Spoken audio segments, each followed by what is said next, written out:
മലയാളത്തിൽ അതിനു മുമ്പോ അതിന് ശേഷമോ അങ്ങനൊരു ഡെസിഗ്നേഷൻ കിട്ടിയ ആളെ അറിഞ്ഞുകൂടാ. ഞാൻ നേരത്തെ വിചാരിച്ചിരുന്നത് ഇതുപോലെ എഴുതുക എന്നുള്ള ഒരു കാര്യം മാത്രമാണ്. പക്ഷേ കലിഗ്രാഫി അതിൽ നിന്ന് ഒരുപാട് വളർന്നു കഴിഞ്ഞു. കലിഗ്രാഫി പെയിൻറ്റിങ്ങിനേക്കാൾ ഒരു പടി മുകളിലാണെന്നാണ് ഞാൻ പറയുന്നത്. പക്ഷേ പഠിക്കാൻ ആരും വരുന്നില്ല എന്നുള്ളതാണ് സത്യം. 10 വർഷം കൊണ്ട് കേരളത്തിൽ കലിഗ്രാഫി എന്നുള്ള വാക്കെങ്കിലും കേൾപ്പിക്കാം. ഇപ്പോൾ വി വിജയൻ്റെ നോവൽ അത്തരം കാര്യങ്ങളൊക്കെ ഈ കലാകൗമുദിയിൽ ജോലി ചെയ്യുന്ന കാലത്ത് എഴുതിയെന്നേ ഉള്ളൂ. സിനിമയ്ക്ക് എഴുതുന്നത് അത്ര ഒരു കൗതുകമായിട്ട് എനിക്ക് തോന്നുന്നില്ല. ഞാൻ സ്കൂളിൽ പഠിക്കുന്ന കാലം തൊട്ട് വൃത്തിയായിട്ട് എഴുതുന്ന ഒരു രീതി ഉണ്ടായിരുന്നു. അപ്പോൾ അത് ഇങ്ങനെ കോളേജിലേക്ക് വന്നപ്പോൾ ഈ എന്താണ് വിദ്യാർത്ഥി സംഘടനകളുമായിട്ടൊക്കെ ചേർന്ന് പ്രവർത്തിക്കുമ്പോൾ പോസ്റ്റർ എഴുതുക, പിന്നെ മറ്റു പല സംഘടനകളുമായിട്ടൊക്കെ പ്രവർത്തിക്കുക. പോസ്റ്റർ എഴുതുക എന്നുള്ള അക്കാലത്തെ ഒരു ഇതായിരുന്നു. അക്കാലത്ത് കേരളത്തിൽ ഓഫ്സെറ്റ് വന്നിട്ടില്ല. അപ്പോൾ ഈ നിറമുള്ള പോസ്റ്റർ എഴുതുക മാത്രമാണ് അതിനൊരു മാർഗം. അപ്പോൾ തിരുവല്ലയിലുള്ള ഒരു സംഘടനയുമായിട്ടൊരു മാസികയൊക്കെ ആയിട്ട് ഡൈനമിക് ആക്ഷൻ എന്ന് പറയുന്ന മാസികയുമായിട്ട് ചേർന്ന് പ്രവർത്തിക്കുന്നു. അപ്പം ഈ പോസ്റ്റർ എഴുതുന്നത് അക്കാലത്ത് വലിയ ഒരു ഇതായിരുന്നു. അപ്പോൾ എൻ്റെ ഈ കൈക്ക് വഴക്കം കിട്ടുന്നത് അതൊക്കെ സഹായിച്ചിട്ടുണ്ട്. അതായത് ഒരു രാത്രി 10 മണിക്ക് തുടങ്ങി വെളുപ്പിന് 5 മണിയാകുമ്പോഴത്തേക്ക് 500 പോസ്റ്ററൊക്കെ എഴുതി തീർക്കാൻ പറ്റും. അപ്പം ഈ കൈ അങ്ങനെ വഴങ്ങി വന്നു. അപ്പം എല്ലാവരും പറയുന്ന പോലെ കണ്ണടച്ച് എഴുതാൻ ബുദ്ധിമുട്ടില്ല. കൈ അങ്ങനെ പോകത്തുള്ളൂ, ശരിയായ രീതിയിൽ മാത്രമേ കൈ പോകത്തുള്ളൂ. പിന്നെ തിരുവനന്തപുരം ഫൈൻ ആർട്സ് കോളേജിൽ പഠിക്കാൻ വന്നപ്പോൾ ഈ ജോലി ചെയ്ത് പഠിക്കുക എന്നുള്ള ഒരു തീരുമാനത്തിൽ ജോലി അന്വേഷിച്ച് ആണ് കലാകൗമുദിയിൽ ജോലി കിട്ടുന്നത്. അപ്പോൾ എല്ലാ ദിവസവും വൈകുന്നേരം ക്ലാസ് കഴിഞ്ഞ് അവിടെ പോകും. കലാകൗമുദിയിൽ കലിഗ്രാഫർ എന്നുള്ള ഡെസിഗ്നേഷനിലാണ് ഞാൻ ജോലിയിൽ പ്രവേശിക്കുന്നത്. മലയാളത്തിൽ അതിനു മുമ്പോ അതിന് ശേഷമോ അങ്ങനൊരു ഡെസിഗ്നേഷൻ കിട്ടിയ ആളെ അറിഞ്ഞുകൂടാ. അപ്പോൾ അത് അവിടെ ഈ കഥകളുടെ കവിതകളുടെ ഒക്കെ തലക്കെട്ട് എഴുതുകയായിരുന്നു പ്രധാന ജോലി. ഏതാണ്ട് 1,00,000-ലേറെ തലക്കെട്ടുകൾ അവിടെ എഴുതിയിട്ടുണ്ട്. ഞാൻ 10-18 വർഷത്തോളം കലാകൗമുദിയിലുണ്ടായിരുന്നു. അപ്പോൾ അതൊക്കെ തന്നെ ഞാൻ പറഞ്ഞില്ലയോ, എനിക്ക് വേറൊരു തരത്തിൽ ഗുണം ചെയ്തു. ഈ എന്താണ് ജോലി ചെയ്ത് ശമ്പളം കിട്ടുന്നു എന്നുള്ള അതല്ല ഞാൻ ഉദ്ദേശിക്കുന്നത്. അല്ലാതെ എൻ്റെ കൈക്ക് ഒരു വഴക്കം കിട്ടുക, അക്ഷരത്തിൻ്റെ വടിവുകളെ മനസ്സിലാക്കാനും അക്ഷരത്തിൻ്റെ അനാറ്റമി മനസ്സിലാക്കാനും എല്ലാം എന്നെ സഹായിച്ചു. അപ്പോൾ അതാണ് പിൽക്കാലത്ത് ഈ ഇതിലേക്ക് തിരിയാൻ. ആ കാലത്ത് കലിഗ്രാഫി എന്നുള്ള വാക്ക് കേട്ടിട്ടുണ്ട് എന്നല്ലാതെ അതിനെപ്പറ്റി വിശാലമായിട്ടൊന്നും അറിഞ്ഞുകൂടാ. സ്കൂളിൽ പഠിക്കുമ്പോൾ ഈ വൃത്തിയായിട്ട് എഴുതുമ്പോൾ കലിഗ്രാഫി എന്നുള്ള വാക്ക് പോലും കേൾക്കാതാണ്. അത് കഴിഞ്ഞിട്ട് എൻ്റെ ഒരു സുഹൃത്ത് സുന്ദറിൻ്റെ നിർബന്ധപ്രകാരം 2012 ഒരു എക്സിബിഷൻ നടത്തി. ഞാൻ ഈ കലാകൗമുദിയിൽ 1,00,000 തലക്കെട്ടുകൾ എഴുതിയതിൽ നിന്ന് തിരഞ്ഞെടുത്ത 300ഓളം ഇത് വെച്ചൊരു എക്സിബിഷൻ നടത്തിയപ്പോൾ അതിന് കിട്ടിയ ഒരു ജനങ്ങളുടെ ഇടയിൽ നിന്നുള്ള ഒരു ആവേശം. കാര്യം അതുവരെ ആരും ഇങ്ങനൊരു എക്സിബിഷൻ കണ്ടിട്ടില്ല. ഇപ്പം കലയുടെ ചിത്രങ്ങളുടെ പെയിൻറ്റിങ്ങുകളുടെ എക്സിബിഷൻ കാണാം, ശില്പകലയുടെ കാണാം, കാർട്ടൂണിൻ്റെ കാണാം, അങ്ങനെ പലതും കാണും. ഇങ്ങനെ തലക്കെട്ടുകൾ എഴുതിയ ഒരു സാധനം കണ്ടിട്ടില്ല ആരും. അപ്പോൾ അത് നല്ല പ്രതികരണമായിരുന്നു ജനങ്ങളിൽ. അപ്പോൾ സുന്ദർ എന്നോട് പറഞ്ഞു, ഇത് ഇവിടം കൊണ്ട് നിർത്തരുത് എന്ന് പറഞ്ഞു. അപ്പോൾ ആ സമയത്ത് ഞാൻ കലാകൗമുദിയിലൊന്നും വർക്ക് ചെയ്യുന്നില്ല. അപ്പോൾ ഞാൻ ചോദിച്ചു, എനിക്കതൊന്നും ചെയ്യുന്നില്ല, ഞാൻ പിന്നെ എങ്ങനെ നിർത്താതെ തുടരും എന്ന് ചോദിച്ചപ്പോൾ സുന്ദറാണ് എന്നോട് പറഞ്ഞത്, ജോലി വേണമെന്നില്ല, അല്ലാതെ എന്തെങ്കിലും എഴുതുക. അപ്പോൾ എഴുതി ഞാൻ വീട്ടിൽ വെച്ചിട്ട് കാര്യമില്ലല്ലോ, സോഷ്യൽ മീഡിയ പോസ്റ്റ് ചെയ്യുക എന്ന് പറഞ്ഞാൽ അങ്ങനെയാണ് അന്ന് തൊട്ട് തുടങ്ങിയ ഒരു കാര്യമാണിത്. അപ്പോൾ സോഷ്യൽ മീഡിയയ്ക്ക് നേരത്തെ പറഞ്ഞ പോലെ പ്രചാരം വളരെ കൂടുതലാണല്ലോ. അത് കണ്ടിട്ട് സാരംഗ് കുൽക്കർണി എന്ന് പറയുന്ന ബോംബെയിലുള്ള ഒരാൾ, അദ്ദേഹം വന്നിട്ടുണ്ട് ഇവിടെ. അവരൊരു ക്യാമ്പ് നടത്തുന്നു പൂനെയിൽ, കലിഗ്രാഫി ക്യാമ്പ്. അതിന് ഇന്ത്യയിൽ നിന്നുള്ള 12 പേരെയാണ് അവർ സെലക്ട് ചെയ്തത്. അതിൽ പങ്കാളിയാകാമോ എന്ന് ചോദിച്ചപ്പോൾ വലിയ സന്തോഷത്തോടെ തന്നെയാണ്. ഈ പറയുന്ന പോലെ ഇവിടെ ഞാൻ ഈ തലക്കെട്ടുകൾ എഴുതി ഈ കലാകൗമുദിയിൽ പറഞ്ഞില്ലേ, ഒരു 18 വർഷത്തോളം ഉണ്ടായിട്ടും വായനക്കാരുടെ കത്തുകൾ മൂലമോ അല്ലാതെയോ ഒരുത്തരും ഇത് നല്ലതാണെന്നോ ചീത്തയാണെന്നോ ഒന്നും പറഞ്ഞിട്ടില്ല. എനിക്കൊരു ഇതും കിട്ടിയിട്ടില്ല. അപ്പോൾ ഇത് എനിക്ക് വലിയ സന്തോഷമായി. അപ്പോൾ അവിടെ ഞാൻ പോകുമ്പോൾ ഇന്ത്യയിലെ മികച്ച 11, എന്നെ കൂട്ടാതെ 11 കലിഗ്രാഫർമാരാണ് അവിടെ ഉള്ളത്. അതിൽ പലരും ഇവിടെ വന്നിട്ടുമുണ്ട്. എൻ്റെ പല ഫെസ്റ്റിവലിനും വരും, ഇത്തവണയും വന്നിട്ടുണ്ട്. അപ്പോൾ അവരെ കണ്ടപ്പോഴാണ് ഞാൻ കലിഗ്രാഫി എന്നുള്ള എൻ്റെ ധാരണയിൽ നിന്നൊരു മാറ്റം വരുന്നത്. ഞാൻ നേരത്തെ വിചാരിച്ചിരുന്നത് ഇതുപോലെ എഴുതുക എന്നുള്ള ഒരു കാര്യം മാത്രമാണ്. പക്ഷേ കലിഗ്രാഫി അതിൽ നിന്നും ഒരുപാട് വളർന്നു കഴിഞ്ഞു. അപ്പോൾ അക്കാര്യങ്ങളൊക്കെ അവരുമായിട്ട് മനസ്സിലാക്കി. അത് ശരിക്കും എൻ്റെ ഈ യാത്രയിലെ ഒരു വഴിത്തിരിവായിരുന്നു. അപ്പം അതിനുശേഷം ഞാൻ ഈ സോഷ്യൽ മീഡിയ പോസ്റ്റ് ചെയ്യുന്ന വർക്കുകളുടെ രീതി മാറി തുടങ്ങി. അങ്ങനെയാണ് ഇപ്പോഴുള്ള ഇതിലേക്ക് വന്നത്. അത് അവരൊക്കെ വളരെ മുമ്പ് തൊട്ട് ഇത് ചെയ്യുന്നവരാണെങ്കിലും ഇതൊക്കെ ഞാൻ പിൽക്കാലത്താണ് തുടങ്ങിയെങ്കിലും അവരുടെ ഒരു അംഗീകാരമൊക്കെ എനിക്ക് കിട്ടി വരുന്നു. അപ്പം അങ്ങനെ ഇന്ത്യയിലുള്ള ഭേദപ്പെട്ട മിക്കവാറും എല്ലാ കലിഗ്രാഫർമാരെ പരിചയപ്പെടാനും ഒക്കെ കഴിഞ്ഞു. അങ്ങനെ ഇതിങ്ങനെ പോകുന്നു. അപ്പോൾ അതിൻ്റെ ഒരു ഭാഗമായിട്ടാണ് ഇതെല്ലാം ചെയ്യുന്നത്. ഈ കലിഗ്രാഫി എന്നുള്ള വാക്ക് ഞാൻ പറഞ്ഞില്ലേ, ആ പൂനെയിലുള്ള അതാണ് എനിക്ക് വഴിത്തിരിവുണ്ടാക്കിയത്. അപ്പം വെറുതെ എഴുതുക മാത്രമല്ല, ആ അക്ഷരത്തിന് ഒരു അനാറ്റമി ഉണ്ടെന്നും ആ അക്ഷരം ഒരു ഡിസൈനാണ്. എല്ലാ അക്ഷരങ്ങളും ഒരു ഡിസൈനാണ്. അപ്പോൾ ആ ഡിസൈൻ നമ്മൾ ഭംഗിയാക്കുക എന്നുള്ളതാണ്. അപ്പോൾ ഒരു ഡിക്ഷണറി നോക്കിയാൽ നേരത്തെ പറഞ്ഞ പോലെ ആർട്ട് ഓഫ് ബ്യൂട്ടിഫുൾ റൈറ്റിംഗ് എന്നൊക്കെയാണ്. പക്ഷേ വെറും എഴുത്ത് മാത്രമല്ലാതായി കഴിഞ്ഞു. കലിഗ്രാഫി വളരെ വളർന്നു കഴിഞ്ഞു. ഇപ്പം ഒരു സ്ട്രോക്ക് പോലും ഇവിടെയൊക്കെ കാണുന്ന ഈ ഒരു സ്ട്രോക്ക് പോലും ഇതൊരു അക്ഷരമാകണമെന്നില്ല. ആ സ്ട്രോക്ക് പോലും കലിഗ്രാഫി ആയിട്ടാണ് കണക്ക് കൂട്ടുന്നത്. ഇതിന് ചിത്രത്തോട് സാമ്യം തോന്നാം, അതേപോലെ അക്ഷരമായിട്ട് തോന്നാം, എല്ലാം ആണ് കലിഗ്രാഫി. കലിഗ്രാഫി എന്ന് വെച്ചാൽ ഈ പെയിൻറ്റിങ് ചെയ്യുന്നവരൊക്കെ, പെയിൻറ്റർമാരൊക്കെ പറയുന്നതും അവർ വിശ്വസിക്കുന്നതും പെയിൻറ്റിങ്ങാണ് മഹത്തായ കല എന്നാണ്. ഞാൻ പെയിൻറ്റിങ് മോശമാണെന്ന് ഞാൻ പറയുന്നില്ല. കലിഗ്രാഫി പെയിൻറ്റിങ്ങിനേക്കാൾ ഒരു പടി മുകളിലാണെന്നാണ് ഞാൻ പറയുന്നത്. ഒരു പടി മുകളിൽ എന്ന് പറയുമ്പോൾ ചിത്രങ്ങളിലാണെങ്കിൽ ഒരു രൂപമുണ്ട്, ഒരു നിറമുണ്ട്, ഒരാശയമുണ്ട്. ഇത് മൂന്നുമാണല്ലോ പെയിൻറ്റിങ്ങിലുള്ളത്. കലിഗ്രാഫിയിലും ഇത് മൂന്നുമുണ്ട്. ഇവിടെ നോക്കിയാൽ അറിയാം ഈ കാര്യങ്ങൾ മൂന്നും അതിനകത്തുണ്ട്. അതുകൂടാതെ ഒരു അക്ഷരം കൂടുണ്ട്. അതുകൊണ്ട് ഞാൻ അക്ഷരം അല്ലെങ്കിൽ ഒരു വാക്കോ എന്തെങ്കിലും ഉണ്ട്. അപ്പോൾ അതുകൊണ്ടാണ് ഇത് ഒരു പടി മുകളിലാണെന്ന് ഞാൻ പറയുന്നത്. പിന്നെ ഈ കലിഗ്രാഫിയെ പറ്റി വേറൊന്ന് എനിക്ക് തോന്നിയിട്ടുള്ളത്, ഈ ഒരു പടി മുകളിലാണെന്ന് ഉള്ള കാര്യം ഞാൻ ആലോചിച്ചപ്പോഴാണ് കലിഗ്രാഫി ചെയ്യുന്നത് കാണാൻ രസമാണ്. ഇപ്പോൾ പെയിൻറ്റിങ് ആണെങ്കിൽ ചിത്രം വരച്ചുകൊണ്ടിരിക്കുന്നത് കാണാൻ നമുക്ക് അത്ര രസം തോന്നത്തില്ല. ഈ മറ്റു പല കലകളും അങ്ങനെയാണ്. ഇപ്പോൾ സിനിമയുടെ ഷൂട്ടിങ് കാണാൻ രസമില്ല, ഡാൻസിൻ്റെ റിഹേഴ്സൽ കാണാൻ രസമില്ല, നാടകത്തിൻ്റെ റിഹേഴ്സൽ കാണാൻ രസമില്ല. പക്ഷേ ഇത് കലിഗ്രാഫിയെ സംബന്ധിച്ച് അങ്ങനല്ല. ഈ എഴുതുന്നത് കാണാൻ തന്നെ രസമാണ്.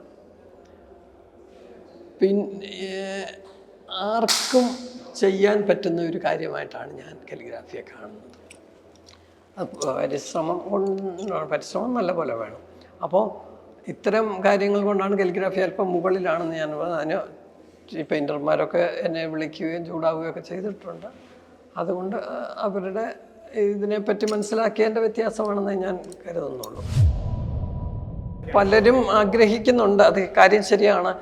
ഈ തിരുവനന്തപുരത്ത് ഞാൻ ക്ലാസ് എടുക്കുന്നുണ്ട്. ഇങ്ങനെ പലരും ചോദിക്കുന്നത് കേട്ടപ്പോഴാണ് കലിഗ്രാഫി പഠിപ്പിച്ചാൽ നല്ലതായിരിക്കും എന്ന് തോന്നിയത്. പക്ഷേ പഠിക്കാൻ ആരും വരുന്നില്ല എന്നുള്ളതാണ് സത്യം. കാര്യം വന്നു കഴിഞ്ഞാൽ ആദ്യത്തെ 2-3 ദിവസം നിൽക്കുമ്പോഴത്തേക്കും പലർക്കും അത് മനസ്സിലാകുന്നില്ല.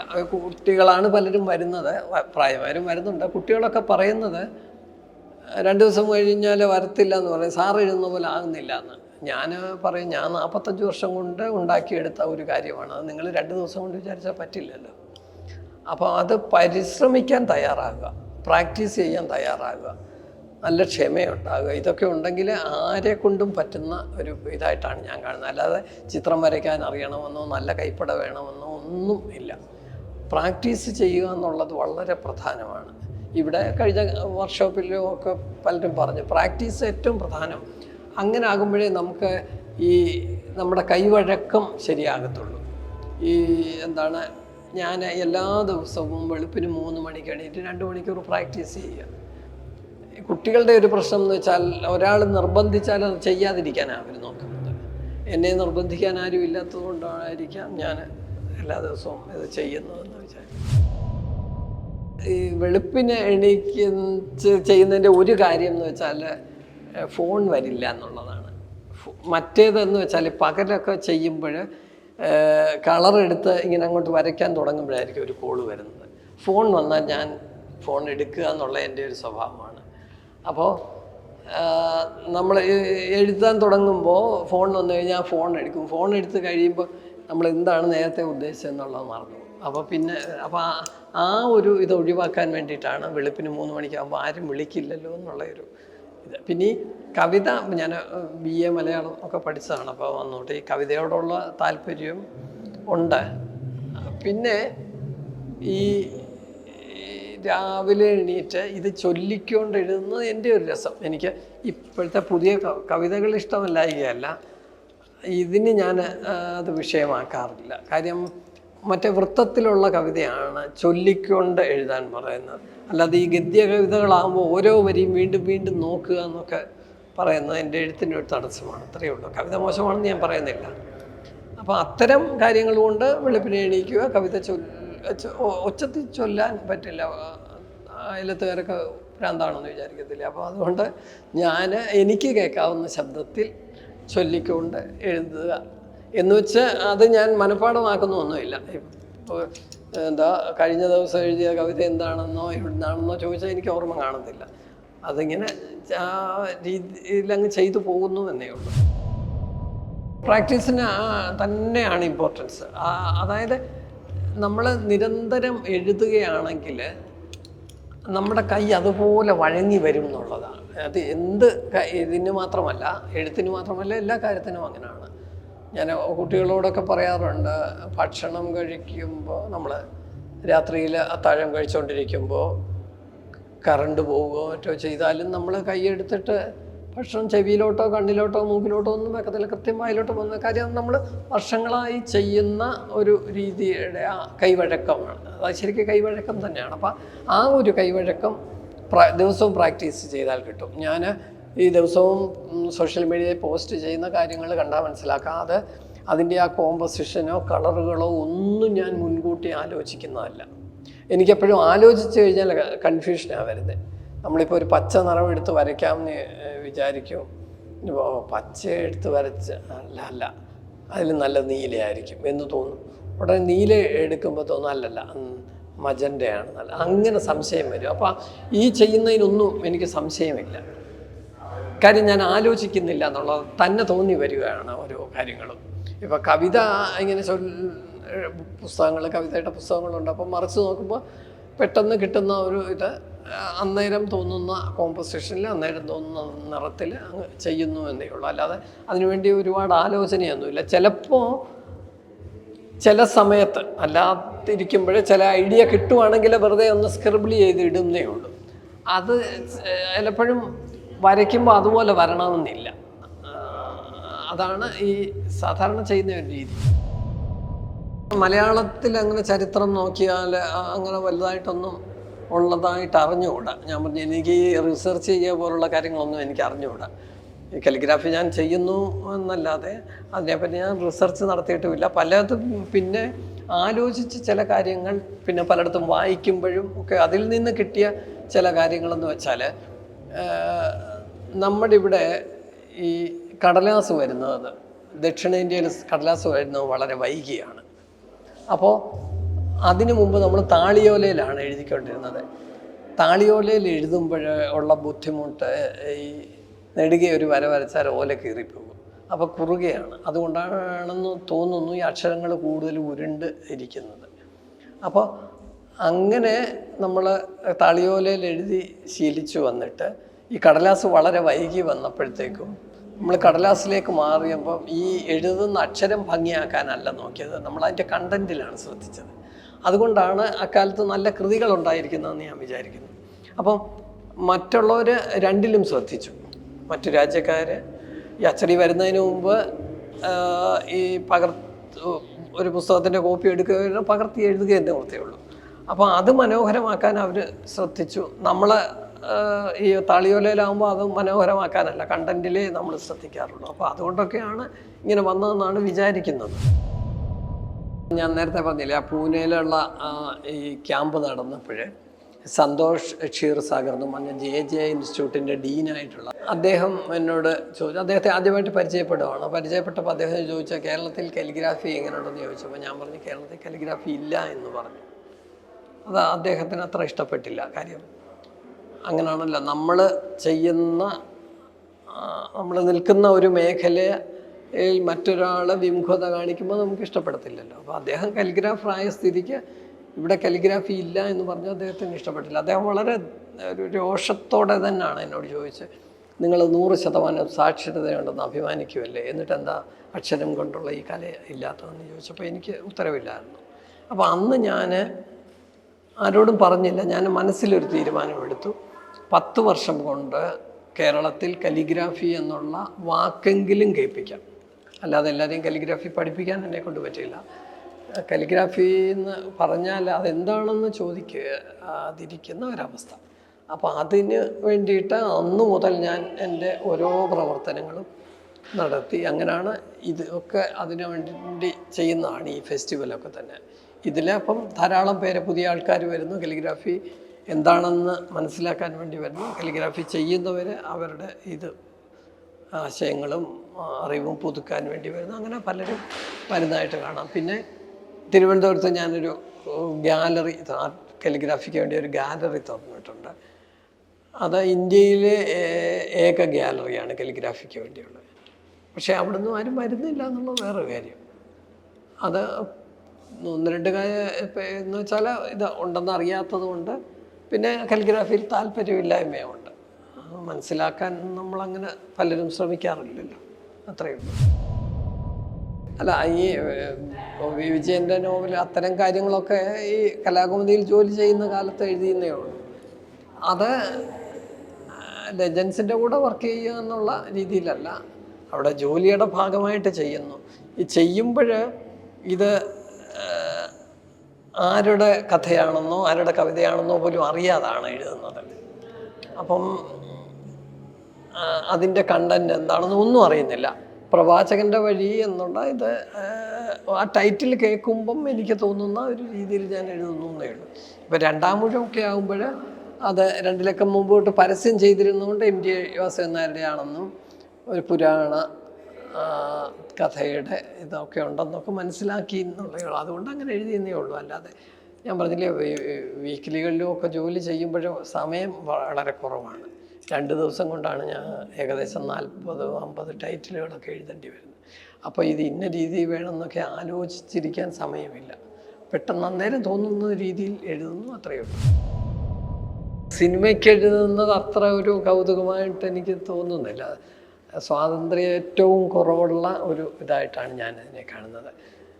ഞാൻ പറഞ്ഞില്ല, കലാകൗമുദി ഞാൻ വർക്ക് ചെയ്യുമ്പോൾ എനിക്കത് ഏത് സ്റ്റൈല് വേണമെങ്കിലോ എന്ത് വേണമെങ്കിലും പരീക്ഷിച്ച് നോക്കാനുള്ള സ്വാതന്ത്ര്യം. അല്ലാതെ ഞാൻ ദിവസവും ചെയ്യുന്ന വർക്കിനുമൊക്കെ എനിക്ക് പൂർണ്ണ സ്വാതന്ത്ര്യമാണ്. സിനിമയെ സംബന്ധിച്ച് അതില്ല. അവർ കഥ പറയും, കഥയുമായിട്ട് ബന്ധം വേണമെന്നോ ഒക്കെ പറഞ്ഞ് നമ്മളെ കൊണ്ട് മാറ്റി പലതും ആക്കും. ശരിക്കും നമ്മുടേതല്ല എന്നാണ് തോന്നുന്നത്, അവരുടേതാണ്. ഞാൻ എഴുതുന്നത് ഞാനാണെങ്കിൽ പോലും അവരുടേതായിട്ടാണ് കാണുന്നത്. അല്ലാതെ അതിൽ മറ്റൊരു ഇതില്ല. ഈ സ്വാതന്ത്ര്യമാണല്ലോ ഏറ്റവും വലിയ കാര്യം. നമുക്ക് അത്ര സ്വാതന്ത്ര്യത്തോടെ ചെയ്യാൻ പറ്റത്തില്ല. അവർ പറയാം അങ്ങനെ പറ്റില്ല, ഇങ്ങനെ വേണം എന്നൊക്കെ പറയുമ്പോൾ നമുക്ക് സ്വാതന്ത്ര്യക്കുറവാണ്. അത് നന്നാവുന്നതും അങ്ങനെയുള്ളതായിരിക്കും. അത് മറ്റുള്ളവർക്ക് ഇഷ്ടപ്പെടുമായിരിക്കും, അതില്ല എന്നല്ല, കൊമേഴ്ഷ്യലി വിജയിക്കുകയും ചെയ്യുമായിരിക്കും. പക്ഷേ എനിക്ക് അത്ര സ്വാതന്ത്ര്യം തോന്നാറില്ല.